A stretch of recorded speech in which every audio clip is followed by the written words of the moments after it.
This morning for you on Daybreak, a woman is speaking out after she was harassed for wearing a mask on a plane. We'll get her side of the story coming up.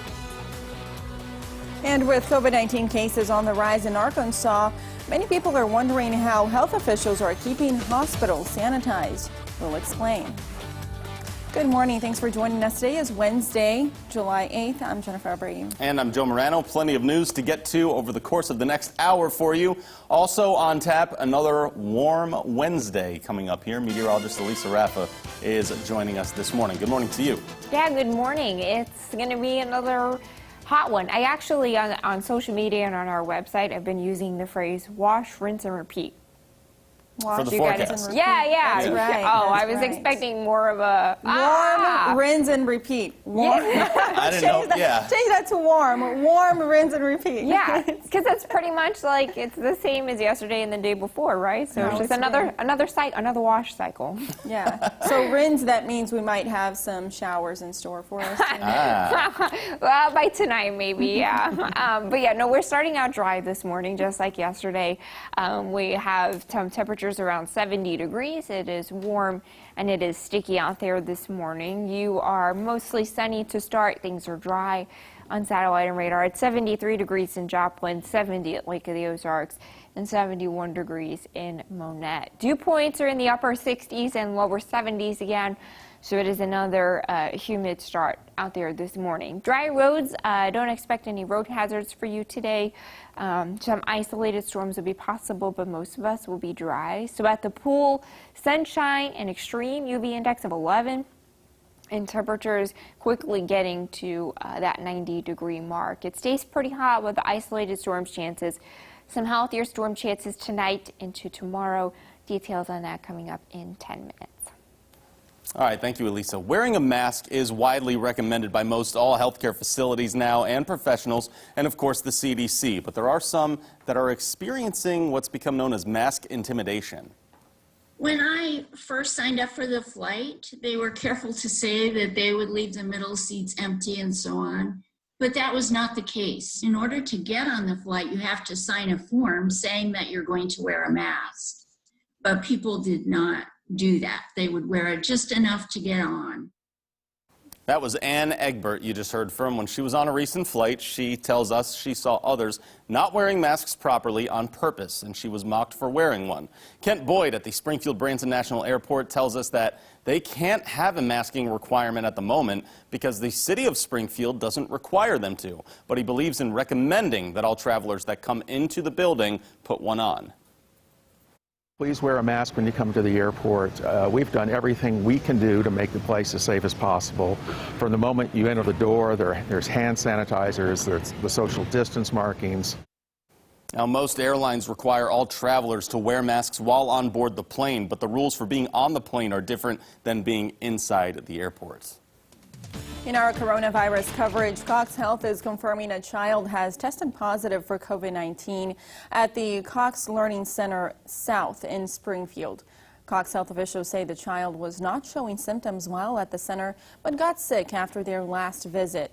That was on June 29th. Children and staff who may have been exposed are isolating themselves, and no other cases have been linked to the exposure date. Despite a decrease in new cases, the state of Arkansas is reporting its largest one-day increase in hospitalizations. That number went up by 32 since Monday. The hospitalizations are a concern for Governor Asa Hutchinson. Health Secretary Dr. Nate Smith told him it's a lagging indicator, though. Arkansas is now seeing some of the results from the spike in COVID cases they saw a week ago, and an additional 9 Arkansans have died. More than half of those were under the age of 65, which brings on more concern. With 2 days of decreasing new cases, I should be happier than I am. My joy of our lower number of new cases is modified due to the decreased testing that we saw over the weekend. Dr. Smith believes there were fewer people collecting tests over the holiday weekend and thus expects that number to pick back up. And as hospitalizations continue to rise in Arkansas, some people may be curious as to how hospitals are staying clean for new patients. Northwest Health Environmental Services Director Paul Mallard says they treat the virus as both droplet and airborne when disinfecting rooms. During the two-step process, each room is cleaned twice after a patient is discharged. But for the most part, Mallard says it's business as usual. This is what we always done. Not a heck of a whole lot's changed. You know, we're environmental services and we fight microorganisms. Our goal is to disinfect and kill whatever's there. So it may appear to be clean, but we're trying to kill what can't be seen. Mallard also says his team gets temperature checks before going into the hospital and wears personal protective equipment head to toe when cleaning to help limit the spread of COVID-19. Missouri is one of 7 states that has received a grant to stop high-risk impaired driving. This program will train officers to detect when a driver is under the influence of drugs. The state will also use its grant to explore new ways to address impaired driving through a partnership with the Missouri Safety Center. Now, summer is typically the most dangerous season on the roads. In more local news for you this morning, the Outland Ballroom is announcing new owners of the business. This comes after a sale was pulled off the table due to a recent wave of social media response.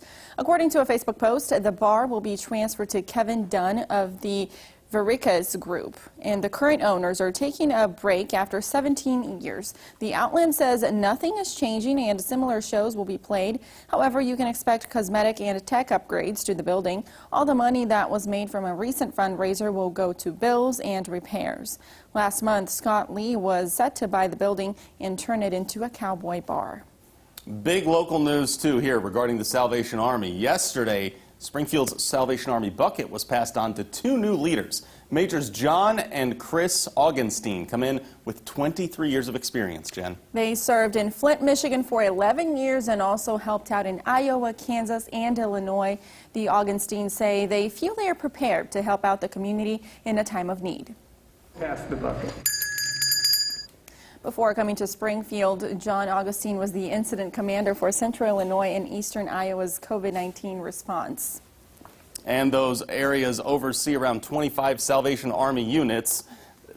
Chris was in charge of women's and senior programming in those areas. Here in town, she's going to be taking on the role of pastor and overseeing programming.